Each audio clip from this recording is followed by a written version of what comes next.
exam itself is computer-based and it's 3 hours long. You are provided with a formula sheet. You're not given every single possible formula that you might need on that formula sheet. There's only a select few though. The pass mark is 50%, and there's words and numbers, a reasonably equal balance actually of both of those. Possibly a few more numbers, but not many more. So words and numbers in this paper. There are 3 sections. We've got section A, first of all, for 30%, is 15 2-mark objective test questions. And this is objective test. It's not just multiple choice, so you could be required to fill in some blanks or pick several off a list, so multiple responses, pick them off a pick list, or click a box. Section B, for another 30%, is still a similar sort of objective test type scenario, but for these 30 marks you're given 3 10-mark multitask questions. So the objective test question just split now into 3 different chunks. Each chunk is a scenario to start with, followed by 5 objective test questions based on that scenario. And then we have section C. Section C is often overlooked by a lot of candidates, and it's often commented on by the examiner that students do spectacularly badly in this section. So this is one for you to focus on. 2 20-mark constructed response questions. So these are much longer responses needed from the information systems, decision making, budgeting and or performance measurement parts of the syllabus. So it's words and numbers in there that you need to deal with. In terms of timing, just under an hour for section A, so 54 minutes there. I would aim to get around 10 questions done every 30 minutes or so in that block, flagging problem questions as you go. For section B, again, another 54 minutes in total.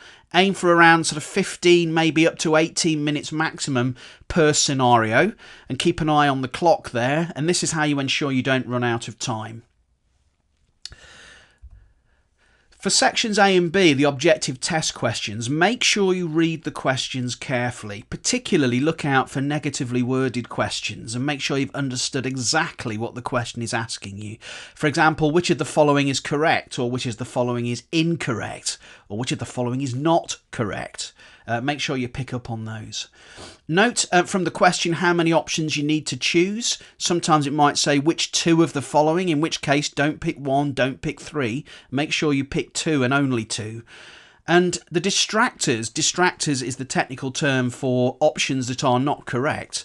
The distractors are engineered to be tempting to you, so they often include traps that it's tempting to fall into. So make sure you pay full attention to all the options before you make your choice. Now, if you're struggling to answer the question directly, there's a few tricks and tips you can do to help yourself. You can start off by eliminating the wrong answers to narrow down your choices. So read through the options, and if you know that the top and the bottom one are definitely not right, then you can discount those entirely. You can try also working backwards from the options you've been presented with, if you've been presented with options, and see which ones fit. That's another way of dealing with it if you can't directly come up with the right answers. Something I've noticed is that if there's 2 similar answers in a multiple choice question, one is often right because the other one has just been tweaked slightly to include a trap for you to fall into. So if there's 2 similar answers, focus on those because one of those is often right. If you're still struggling after having tried these tricks, then flag the question to come back to it at the end. And ensure at the end that you've answered all the flag questions, ultimately, even if you have to have a guess. Having a guess is better than not trying to put anything at all. Now, section C, the constructed response question, is nearly half the paper. It's 40%. There are word processing pages and spreadsheets that you can use, or sometimes you're given pre-formatted templates with gaps to sort of fill in as you go through those templates.